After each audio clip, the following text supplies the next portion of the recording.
Hey everyone, it's Yvonne Emile Elizondo from Silver Moon Astrology and Transpersonal Counseling, also known as Silver Moon Counseling. And I don't know about you, but I'm tired. I'm tired.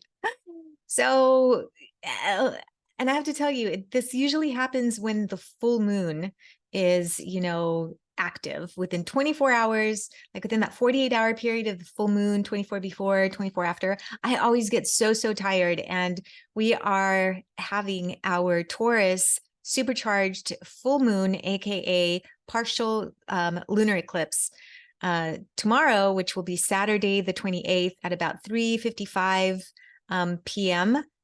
Yes, PM. And I'm already feeling it. So I feel like, man, I could just go lay down and just sleep this entire weekend, but I can't because I have plans. And so much for that.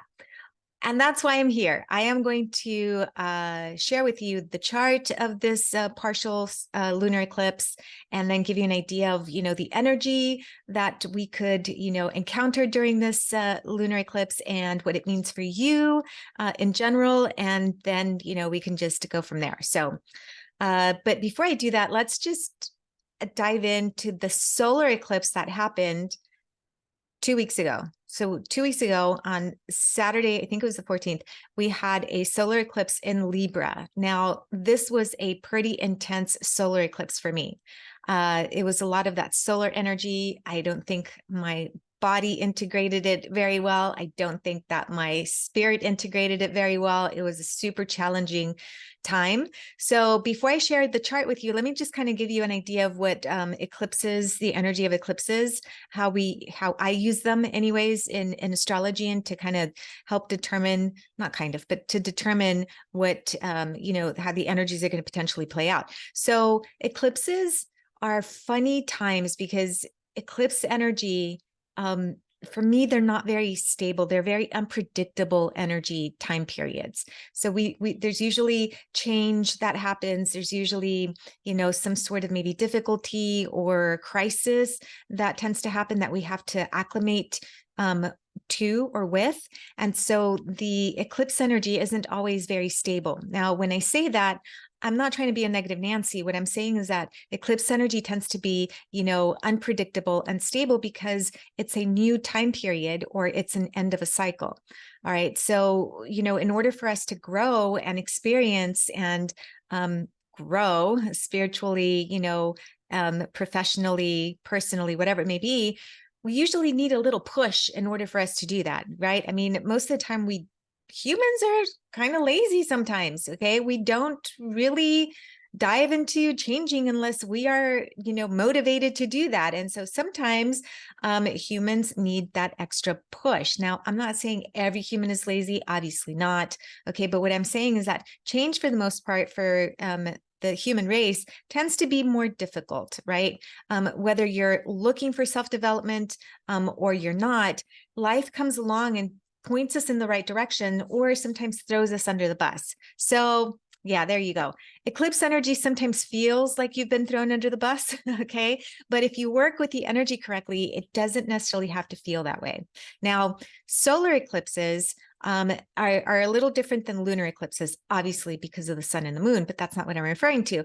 Solar eclipses, the essence behind a solar eclipse is that the external environment, whether it's a person, a place, a situation, money, things, okay, impact you internally, right? So with the solar eclipse, there's usually like a beginning of some sorts. Now, again, every eclipse has a beginning and an ending, but with the solar eclipse, it's more about a beginning, and it's how outside affects inside, not infects, affects. Okay, with the lunar eclipse that we're going to experience in Taurus here in the next 24 hours, it's the opposite. With lunar eclipses, they represent an ending, but with every ending, there's a beginning, okay? But it's how the inside, our internal, how the inside impacts our external. So it's like what's going on in here that impacts our external. And that would make total sense because the sun is energy, it's force outside of us. And the moon in astrology represents our emotion, our higher thinking.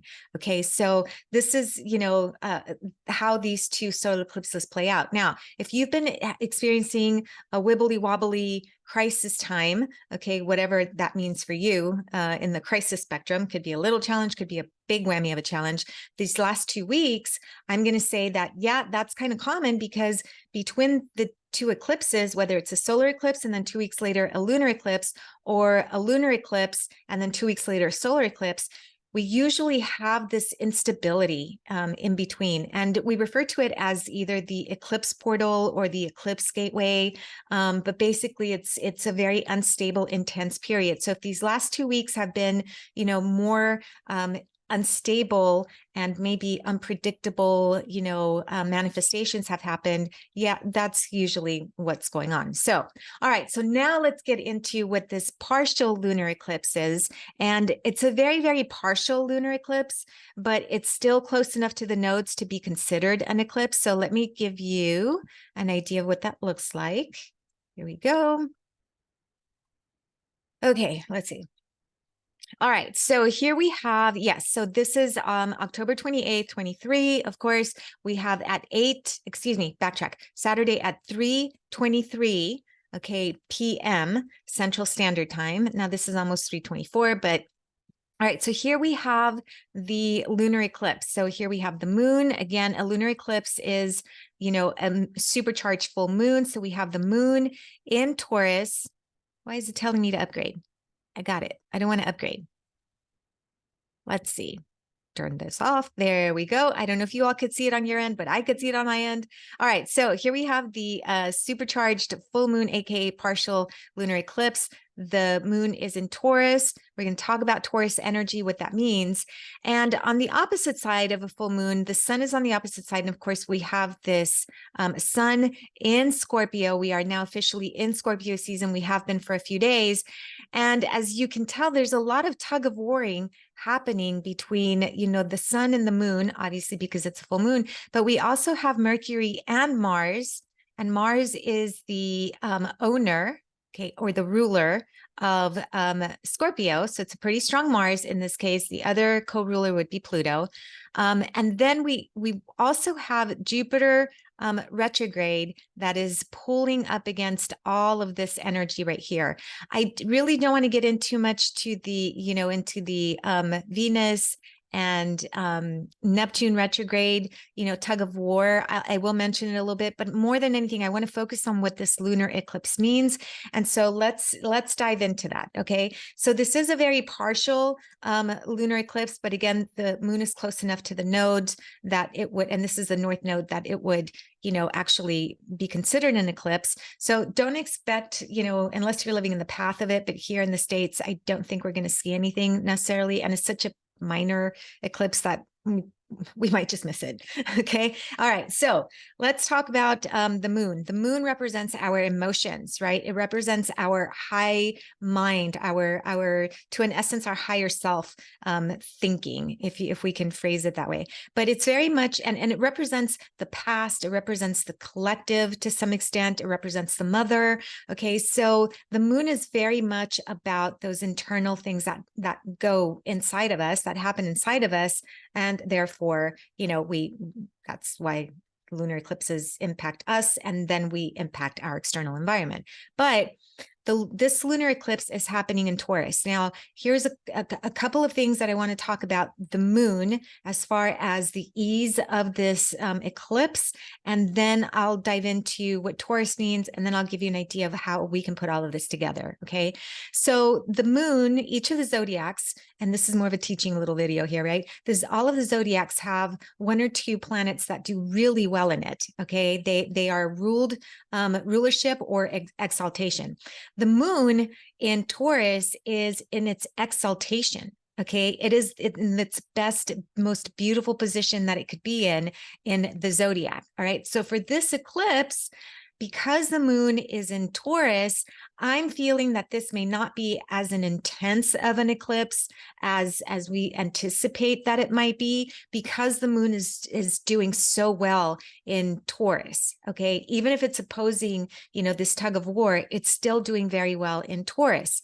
And so the people that are probably going to feel this eclipse the most are going to be those Taurus sun, moon, and rising, not necessarily in that particular order, but okay, the sun, moon, rising, Taurus, and then Cancer Cancer people, because the moon rules Cancer, right? So the moon is exalted in Taurus, but the moon rules Cancer. So the people that I feel that are going to probably feel this the most are going to be Taurus and Cancer, okay? And this would be Cancer moon, Cancer rising, and Cancer sun. So, okay, so now let's dive into what this eclipse is asking us to do in Taurus, right? So in Taurus, Taurus represents the body, okay? It represents the physical experience. It represents the neck and the throat chakra. So we're getting somewhere. There's a little hint about what this eclipse could, definitely, the energy that you could use for this eclipse, it refers to the throat. It also represents resources and finance and money and pleasure and food. Oh my gosh, okay, so I have to dive in here. You have no idea how many clients this week, 7 clients this week, were, referencing that they had gained some weight, okay, over the last, several weeks. And I'm thinking, yeah, me too, because we have Jupiter retrograde in Taurus, and Jupiter makes everything bigger. And Taurus is about, the body, and it's about food, and Jupiter represents overindulgence, and so does Taurus. So Taurus energy is about overindulgence, okay? It enjoys all the physical pleasures of life. And one of the big points of Taurus is feeling safe and feeling comfortable. And loyalty are huge for Taurus. So the underbelly of Taurus sometimes is that it can be stubborn. It can be, unwilling to change. Change does not come easy for Taurus energy. And again, eclipses ask us to change something. It's a cycle of change that's happening. So Taurus might feel this and me feel more uncomfortable with that aspect of having to change, but I feel like the moon comes in and soothes some of that, yuckies of change for Taurus energy. So with those things in mind, Taurus is very much about the physical experience. It's about money, okay, as I mentioned, and resources, but it also represents on a more spiritual and maybe some psycho-spiritual level, self-worth, the things that we value, okay, the important things that are people that, we place a lot of emphasis on. It could be our own self, okay, it could be our body, it could be our personality, it could be our looks, for example. Taurus is ruled by Venus, so it does have the essence of, looks could be something in it, but a lot of comfort. But Venus also represents money. So there's a lot of themes that go on with this Taurus energy, but essentially what we're looking at is safety, and safety goes along with resources, right? We tend to not feel safe when we don't have enough resources. Comfort, so we like our environment to be, comfortable, and sometimes we overindulge in the beauty and the pleasantries of life.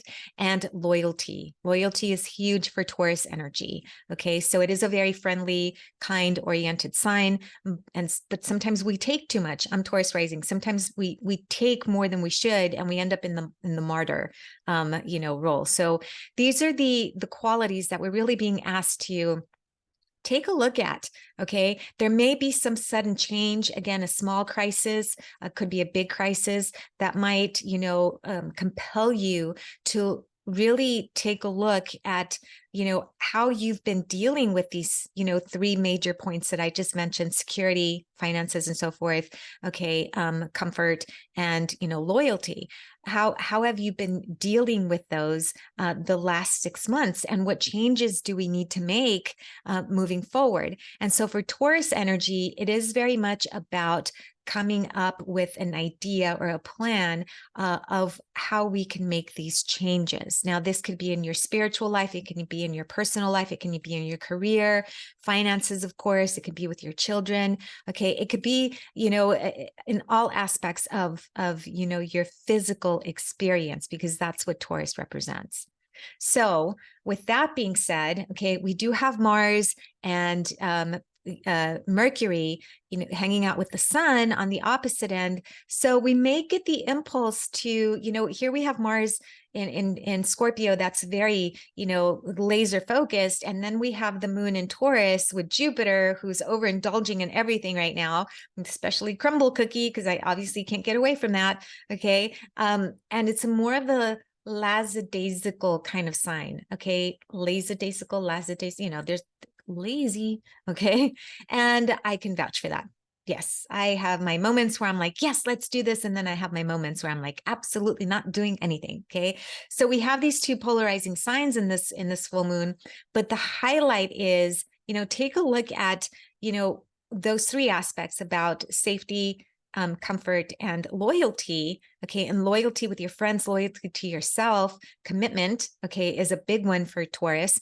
And, how's that playing out? With that Martian energy, that gotta go, gotta go, gotta go, and that Mercury thinking that you have to go all the time. And where is the gap between wanting to get out there and do these things and, maybe feeling like Taurus is kind of holding you back and just kind of making you unmotivated or just a little bit more lazy? All right. And where do you have to make those changes as well? So I love when my Fitbit tells me that I've completed all of my steps when I am sitting here doing absolutely no stepping. Anyhow, okay, so this eclipse is very much asking you to look within and to make those changes, right? This could also pertain to something with mom, because it does emphasize the moon. So this could be, something related to mom as well. It could be related to your environment. It could be related to your comfort, your money. So don't be surprised if you may have, a wibble wobble with finances. And again, everything is asking you to make those changes that you're needing to make in order to move forward. Now, this moon is connected loosely, okay, just loose enough to be a very small partial eclipse with the North Node, and the North Node is asking us what we need to do to move forward. So take a look at this, the end of the cycle, right? What are those habits that you've created for yourself? What are those, thought patterns that you've created for yourself that maybe don't allow you to feel worthy or, confident, or feel like you don't have any loyalty, or maybe needing new friends because you need, a different kind of loyalty? How are you working with your finances? Okay. Do you need to make changes? Are you overspending? Are you overindulging, right? Is this time now to buckle down and to really start to, save moving forward? Or is it that you've saved too much and now you need to let yourself loose, a little bit? So the theme is going to show up differently for everybody else. Okay. This is just a general idea of what the energy is like. If you want to learn more about your astrology and you want to learn more about how this energy is going to impact you, let's do a consultation. We love doing consultations. People get so much insight from them. It's that moment of, I understand why I do the things that I do. But anyhow, that's pretty much it for this lunar eclipse. Again, take the time to do some exploration on the inside, okay? And don't be on autopilot, okay? Be kind to one another, focus on your development spiritually, professionally, whatever it may be. And, just write out the, the crisis or the change or the unexpected, situation. It is a time for change. And just remember that change is good. Oh God, I have to tell myself that all the time. I hate change. Change is good. Change is good. Change is good. Yes, it's good. It really is good. All right, everyone. If you want to find me, you can find me at Silver Moon Astrology and Transpersonal Counseling, and that is silvermooncounseling.org. That is silvermooncounseling.org, and that is it. All right. I know this was a little lengthy, but thank you for letting me teach you and letting me guide you through this. And that is it. I'm done talking officially. I'm done. Okay. Bye.